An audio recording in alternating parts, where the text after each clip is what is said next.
Welcome back to On Texas Football. I'm Jeff Howe, joined by CJ Vogel. It's Texas and Florida, the SEC opener for the Longhorns, and we'll get your storylines here that you need to know ahead of the game. This edition of On Texas Football is brought to you by Allegiant Digital Marketing. Did you know that among the top 9 challenges business owners face, the most difficult ones include finding customers, increasing brand awareness, digital advertising, and lead generation? What if I could point you to a local homegrown agency here in Austin that could solve all of those problems for your business once and for all? For over 25 years, Allegiant Digital Marketing founder and CEO Chad Markham, a UT grad and instructor of the Digital Marketing Boot Camp here at UT Austin, has helped thousands of businesses overcome these challenges. Take advantage of their Hook 'em Horn special and save up to $2,500 in advertising. Visit allegiantdigital.com/ontexasfootball to learn more today. Again, that's allegiantdigital.com/ontexasfootball. And we want to thank Chad Markham and Allegiant Digital Marketing for sponsoring this edition of On Texas Football. CJ, let's go ahead and get to the health for both teams because I think that's the biggest storyline. Let's start with Texas. And you had a report late in the week. Emmett Mosley has been seen on the practice field. So we talk about how many pieces is Texas going to have back on offense for this game, even defensively. When we talk about Alex January, Trey Wisner on offense, CJ, we don't know what this Texas offense is going to look like with the healthy Emmett Mosley. I don't want to get too far ahead of myself, but it's at least good news that he is on the field actually doing something. Yeah, hey, there was a Sasquatch sighting in Austin, Jeff. That's a great sign for Texas. Of course, it had kind of been an enigma. When would you see Emmett Mosley on the practice field? When would you see him on the playing surface? Has kind of been the big lingering question so far in Austin. Well, late last week, he was on the practice field. I was told he actually looked pretty good. Now, they were very cautious with him. He was not out there, for 100% of the plays, 100% of the snaps.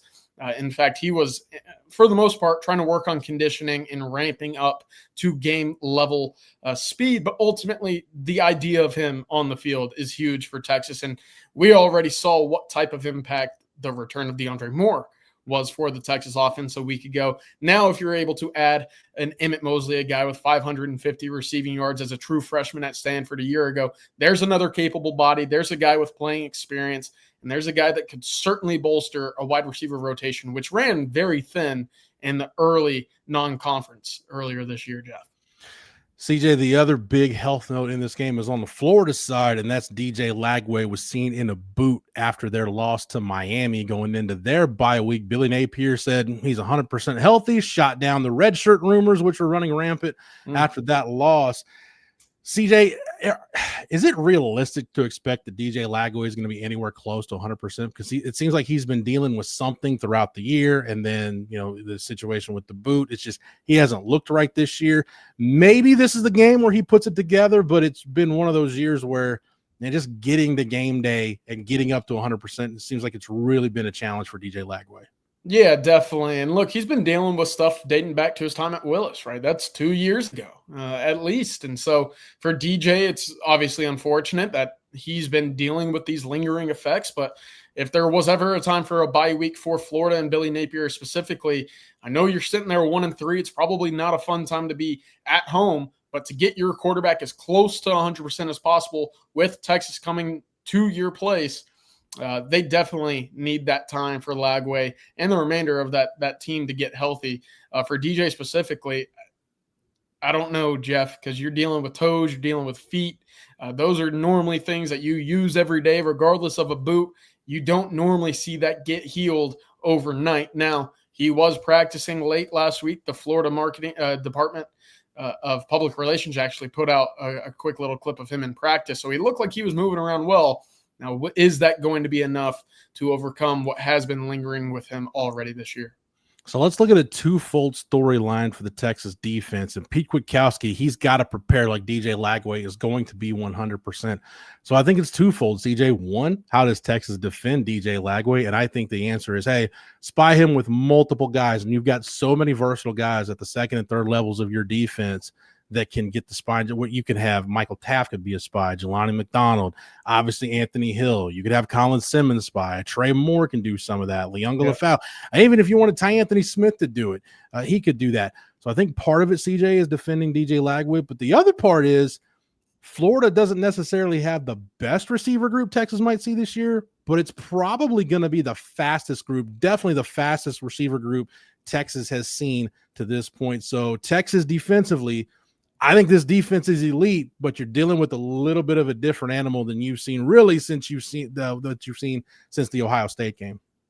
Yeah, and it makes me wonder if Texas is just going to zone Florida to death, say, hey, we're going to play a cover 3 or cover 4 shell and just say no one is getting over the top of us. Whatever it is, we're going to play press bail. Just get out. Do not let a Dallas Wilson or a J. Michael Sturdivant or a Eugene Wilson to get free down the field. I wonder if that's the case because Florida hasn't thrown the football deep at all this year, Jeff. We've talked about it a week ago.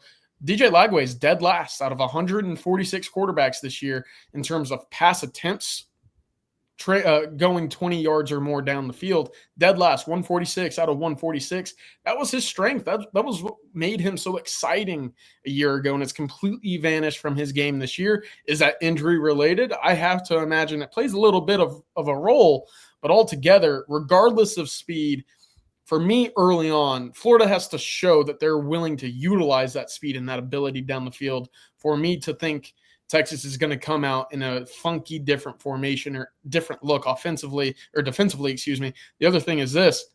I'm getting after the quarterback. Florida right now ranking 106th in sacks allowed this year through 4 weeks. Does that change on the bye week for Florida in terms of protection? We'll see. Get after the quarterback and don't get beat deep. Sounds simple, but that's the key.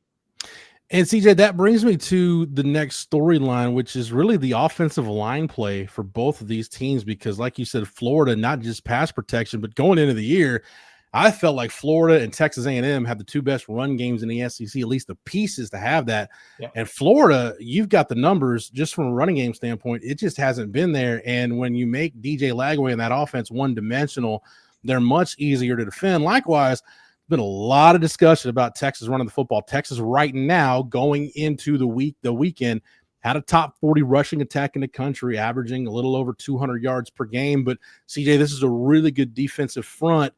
Got to think, I know it's old school football. It's not like I'm saying anything outside the box, but I think both of these teams want to establish the run, play with the physical edge. You got to think whichever one of these teams is able to do that's going to be the team that has the edge at the end of the day. Yeah, I would think so. And, it's weird with Jaden Ball because his numbers on the surface don't look bad, but the Florida rushing attack is bad. And you're sitting there saying, how does that work? Well, Jaden Ball, number 8 right now, entering week 5 in missed tackles forced amongst all running backs in all of the country. That makes sense. He's doing a lot by himself. In fact, most of the Florida rushing yards from running backs are coming after contact, almost 73%. That's not good. There are not clear running lanes. That is why you're seeing DJ Lagway forced to do so much with his arm because they cannot create up front. And when that is the case, Jeff, well, we just saw it a week ago against LSU, it gets ugly and then it snowballs and then he presses and the health doesn't allow him to be the Superman that Florida allows. So you take away that running game, things get very difficult and very muddy for that Florida offense in terms of putting points on the board against a quality defense. And at least for the Texas run game, look, again, Florida, in terms of talent, it's going to be one of the more talented defensive fronts you face this season. Yeah. But the running game, for the first time since the Ohio State game, is going to have all its pieces. I think without question, that's the best the run game has looked this year was against Ohio State, especially when you consider the competition that Texas has faced since then. If Trey Wisner's back, if CJ Baxter's back, you'll have both your running backs. We know this offensive line, CJ, isn't in a position right now, at least that it's shown, where it can just roll people off the ball and win in a phone booth and win a bully ball style. But Trey Wisner's ability in the zone running game, it gives you that margin for error that I think this offensive line could really use, where they don't have to be perfect. They just have to be good enough and then let Trey Wisner go to work. Just got to be good enough. And what that means for me is getting that running game going on first and second down. You can't be in third and long situations on the road because guess what, Jeff? We're going to see a few false starts, right? It's going to happen in a tough environment like the Swamp with an offensive line unit that we've already seen be very susceptible to false starts, to holding penalties, to just drawing penalties regardless. You have to prepare for that. And what I mean by that, win first and second down, allow yourself the luxury of second or 2 and 3 and 4 yards to go situations on those downs. Texas has to prepare. And really kind of go over the top in terms of what penalties are about to come on the Swamp. Yeah, and that's why, again, I think getting Cole Hudson back, I don't think this is a week where you want to experiment with rotating centers because you're probably going to be, I would assume, some silent counts. So whoever's going to be your starting center, whether it's Cole Hudson coming back off the injury or Connor Robertson, that guy's probably going to be the guy unless there's an injury. Just give that offensive line as much stability as possible. And CJ, let's go ahead and then end it with Arch Manning. There's going to be a lot of talk about the Manning family going down to Florida. Peyton Manning never beat Florida. Eli was 2-0, including a win at the Swamp. So take all of that for whatever it's worth. But CJ, what do you want to see from Arch? Again, got the slump buster out of the way against Sam Houston, ended non-conference play on a high note.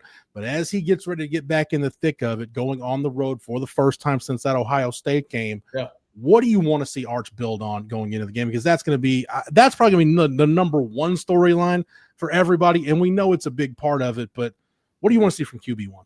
Yeah, 2 former number 1 overall quarterbacks in this game. I think that's very exciting. Obviously, both are not necessarily playing to that level, bottom of the conference, as we talked about earlier this week, Jeff. But for Arch specifically, and we saw a glimpse of it, the national pundits and, haters galore outside of Austin didn't like it. I loved it. But the stare down and the kind of the taunt that we saw in the end zone after his second rushing touchdown, I haven't seen that at all this year. And it's that swagger. Can he carry that into a very tough road environment and still kind of be that villain, that bad guy? That's not who he wants to be. That's not who he is as a personality. But at the University of Texas, you kind of have to embody that. I thought Sam Ehlinger did a great job of doing that, saying, hey, this is who I am. You can't stop me no matter what. For Arch, that doesn't need to be the case, but you have to have that swagger that your team can build off of, that it's infectious in the huddle, that confidence just builds and breeds based off of how you walk, how you talk, how you really just condone yourself in the huddle. So for Arch, it's coming out and not getting gun shy, right? I thought he was rattled very quickly in the horseshoe against Ohio State. That cannot be the case. And if Texas does start off slow, because they have started off slow 3 of the first 4 games of the year, Jeff, you can't let that build if you're Arch. He's a competitive guy, but he cannot let a drive or 2 or 3 early on in that game affect how he goes about playing the remainder of that football game on the road, or it will dogpile on him. I think having, again, it was against Sam Houston, but I think getting DeAndre Moore back was probably bigger for this offense than I realized, and then I think a lot of people realize. And I think getting Trey Wisner back is going to have the same effect, CJ, because you got 2 guys that have been around for a little bit. They're your most experienced skill guys that have played a lot of football. They've been in these big road environments. I think just having those 2 veteran voices at the skill positions, anything to help calm QB1 down. It's one thing for those guys to do it when they're on the sideline of street clothes. It's another when they're right next to you in the huddle, getting ready to go out for another snap. So we'll see again, kind of where we started. If Texas getting the pieces back, how much of a difference that makes for the Longhorns in the SEC opener. CJ, thank you for the knowledge and expertise as always.